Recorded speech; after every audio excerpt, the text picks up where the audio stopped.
हमारा चल रहा है अभी इतिहास और उसमें भी आधुनिक इतिहास चल रहा है।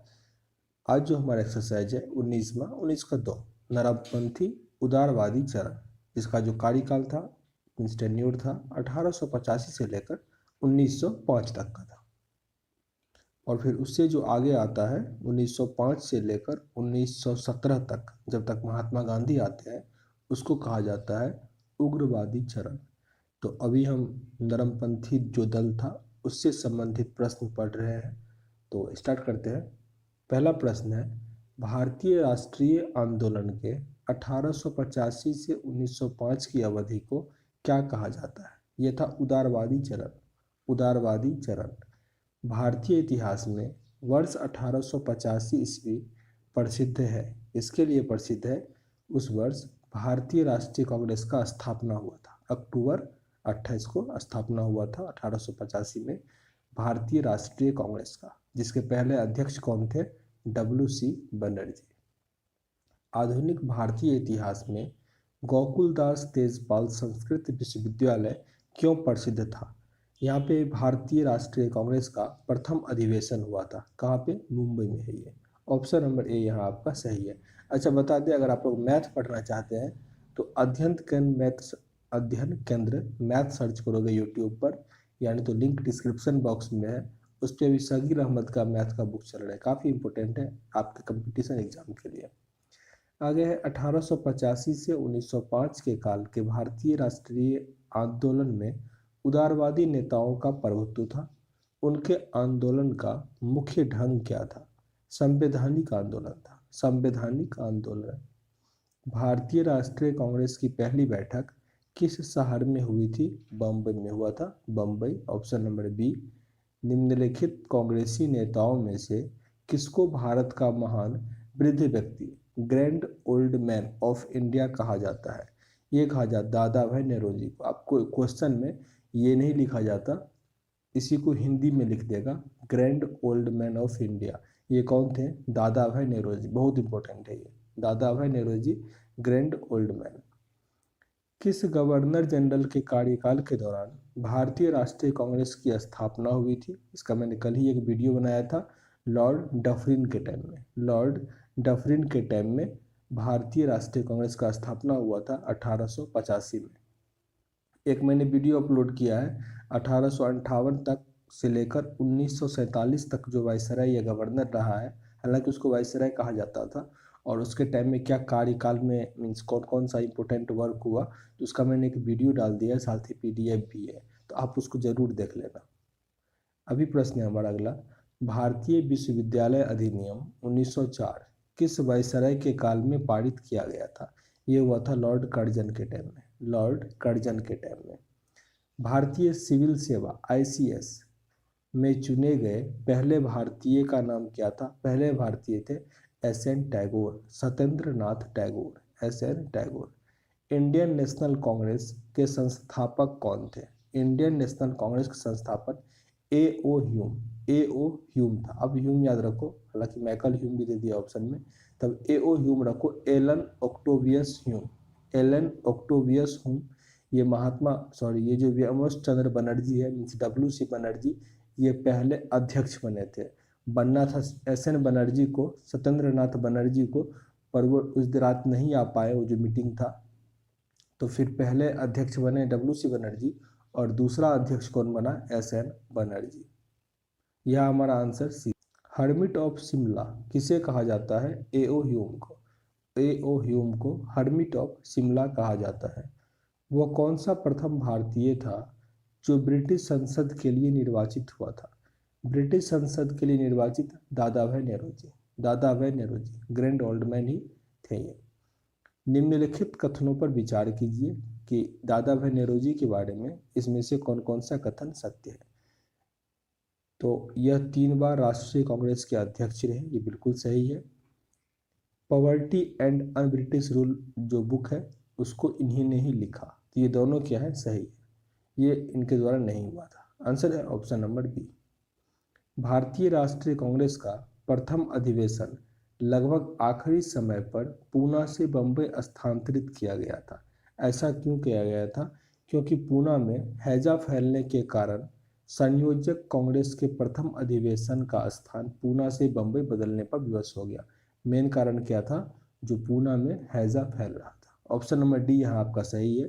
A nation in the making, a nation in the making नाम का पुस्तक किनके द्वारा लिखा गया?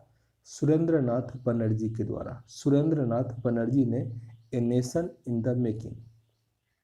19वीं सदी के अंतिम चतुर्थार्ध में वह कौन सा तत्व था जिसने भारत में एक समान राष्ट्रीय दृष्टिकोण के उत्थान में एक महत्वपूर्ण भूमिका निभाई? ये था सारा था, मतलब देश का प्रशासनिक एवं आर्थिक एकीकरण, पश्चात विचार एवं शिक्षा, प्रेस एवं साहित्य की भूमिका एवं भारतीय अतीत का पुनर्न्वेषण। ऑप्शन नंबर डी यहाँ सही है। ये सारे कथन राष्ट्रीय दृष्टिकोण एकता के उत्थान में महत्वपूर्ण भूमिका निभाया था। ऑप्शन नंबर डी यहाँ आपका सही है। 1885 में भारतीय राष्ट्रीय कांग्रेस की स्थापना के पीछे कुछ तत्कालिक कारण क्या थे? तो राष्ट्रीय कांग्रेस का जो स्थापना हुआ था 1885 में, इसका मुख्य कारण था कि 1870 से 80 का द्वितीय आंग्ल अफगान युद्ध, इसी के कारण इसका स्थापना किया गया था। सॉरी, ये इसका कारण नहीं था, यहाँ पे लिखा गया शामिल कारण नहीं था, ये कारण नहीं था। जबकि क्या सब कारण था? 1878 का शस्त्र अधिनियम और भारतीय भाषा प्रेस अधिनियम, 1877 में दिल्ली में आयोजित शाही दरबार जब संपूर्ण भारत अकाल की चपेट में आया था, और 1883 ईस्वी का इनवर्ट विधेयक विवाद। इस तीन कारणों से मुख्य रूप से भारतीय राष्ट्रीय कांग्रेस की स्थापना का विचार आया और फिर 1885 में इसका स्थापना किया गया। किस ब्रिटिश वायसरॉय ने 1880 के दशक के प्रारंभ में स्वदेशी शासन के विरुद्ध भारतीय असंतोष को बढ़ाने में महत्वपूर्ण भूमिका निभाई? यह था Lytton. Lytton, option number B. Lytton द्वारा प्रस्तावित वैधानिक जनपद सेवा, जिसके तहत परीक्षा की आयु 21 वर्ष से घटाकर 19 वर्ष कर दी गई थी, ये कब लागू किया गया? 1878 में। 1878। इलवर्ट बिल विवाद किस वायसरॉय के कार्यकाल में उभरा था? ये उभरा था रिपन के टाइम में। रिपन, इलवर्ट बिल विवाद रिपन के टाइम में। भारतीय संघ मीन्स इंडियन एसोसिएशन के संस्थापक कौन थे? सुरेंद्रनाथ बनर्जी। सुरेंद्रनाथ बनर्जी। भारतीय राष्ट्रीय कांग्रेस की अध्यक्षता किसने की थी? भारतीय राष्ट्रीय कांग्रेस की अध्यक्षता दादा भाई नेरोजी ने किया। दादा भाई नेरोजी ने। भारतीय राष्ट्रीय कांग्रेस में निम्नलिखित में से किसको नरम दल के नेता के तौर पर नहीं जाना जाता है? मतलब वो क्या थे? गरम दल के नेता थे। तो एम.जी. रानाडे। एम.जी. रानाडे। फिर से इस प्रश्न को रिपीट करते हैं। भारतीय राष्ट्रीय कांग्रेस में निम्नलिखित में से किसको नरम दल नेता के तौर पर नहीं जाना जाता है? ये थे, यहाँ पे आंसर गलत है। यहाँ पे क्या होना चाहिए? बाल गंगाधर तिलक। बाल गंगाधर तिलक नरम दल के नेता नहीं थे, जबकि गरम दल के नेता थे। ठीक ना? तो यहाँ पे बुक में आंसर गलत है, इसमें दिया गया एम.जी. रानाडे। एम.जी. रानाडे, दादा भाई नेरोजी, गोपाल कृष्ण गोखले, ये सब नरम दल के नेता थे। बाल गंगाधर तिलक क्या था? गरम दल का नेता था। भारतीय राष्ट्रीय कांग्रेस की स्थापना किस वर्ष की गई थी? ये किया गया था 1885। 1885। निम्न में से कौन नरम पंथियों में नहीं था? जो नरम पंथी में नहीं था, तो आपका आंसर यहाँ पे क्या बन जाएगा? बाल गंगाधर तिलक। ये क्या थे? गरम पंथी में थे, गरम पंथी में नहीं थे। जी.के. गोखले, आर.सी. दत्त और डब्ल्यू.सी. बनर्जी, ये सब नरम पंथी थे, उदारवादी थे। भारतीय राष्ट्रीय कांग्रेस के संस्थापक कौन थे? भारतीय राष्ट्रीय कांग्रेस के संस्थापक असैनिक सेवक थे। असैनिक सेवक। Option number A.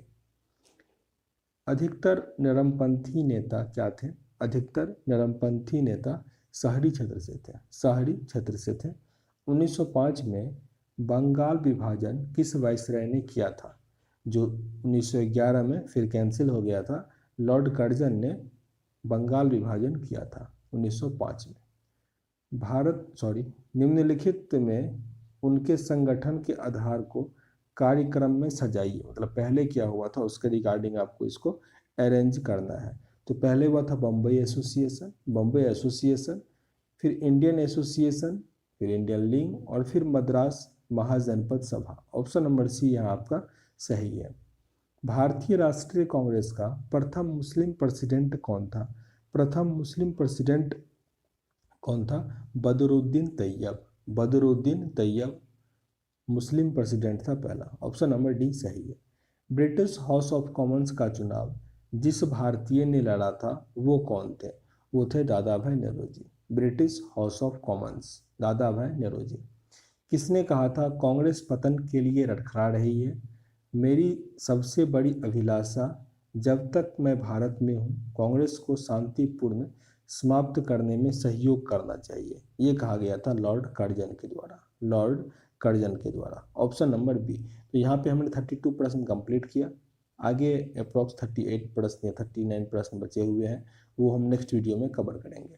सेशन अगर अच्छा लग रहा हो, कुछ सीखने का मौका मिल रहा हो तो ज़रूर लाइक और शेयर करना। चैनल पे नए हैं तो सब्सक्राइब भी कर लीजिएगा, और हाँ पसंद ना आ रहा हो डिसलाइक भी कर सकते हैं, पर कारण जरूर बताइएगा ताकि वीडियो को इम्प्रूव कर सकें। मिलते हैं नेक्स्ट वीडियो में, तब तक के लिए जय हिंद।